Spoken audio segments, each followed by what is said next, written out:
এই রাষ্ট্রের মালিক জনগণ, তারাই করবে নির্বাচন।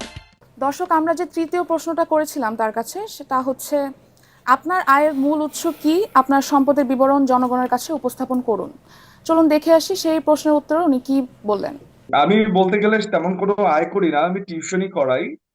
আমি আর আমার বাবা যেহেতু সেনাবাহিনীতে ছিলেন, উনি রিটায়ার্ড করেছেন সম্প্রতি, তার উপরেই এখনো আমাদের সংসারটা চলছে।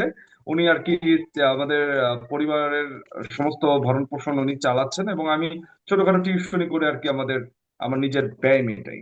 দর্শক, আমরা তৃতীয় প্রশ্নের উত্তরও পেয়ে গেলাম যথাযথভাবে। আবারও সেই মূল্যায়নে চলে যাচ্ছি। না, উনি খুবই চমৎকার এবং স্বাচ্ছন্দ্যে বলেছেন যে তিনি শিক্ষকতা করেন, টিউশনি করেন। এটা আমি খুবই অ্যাপ্রিসিয়েট করি, তাকে শ্রদ্ধা জানাই যে উনি শিক্ষকতা করে তিনি রাষ্ট্রের কাজে অংশগ্রহণ করতে চাচ্ছেন, জনগণের পক্ষে কাজ করতে চাচ্ছেন। আসলে জনগণের পক্ষে কাজ করতে গেলে আপনাকে অনেক বেশি বিত্তশালী হতে হবে, আমি অন্তত পক্ষে ব্যক্তিগতভাবে সেটা মনে করি না। তো সে অর্থে তিনি খুবই স্বচ্ছভাবেই তার উত্তরটা দিয়েছেন।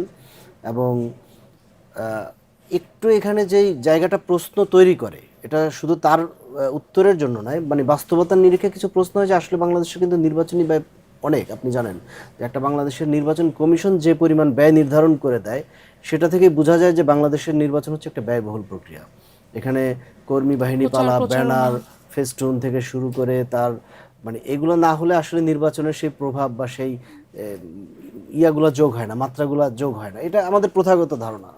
তো তার এই ব্যয়গুলো তিনি কিভাবে নির্বাহ করবেন, যদি তার জনগণ তার সাথে থাকেন, ভালোবাসা থাকেন, নিঃসন্দেহে তিনি পারবেন।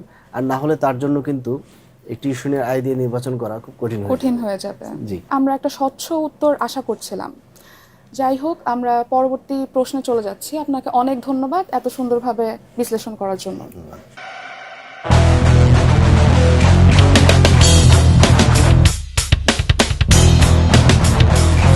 এই রাষ্ট্রের মালিক জনগণ।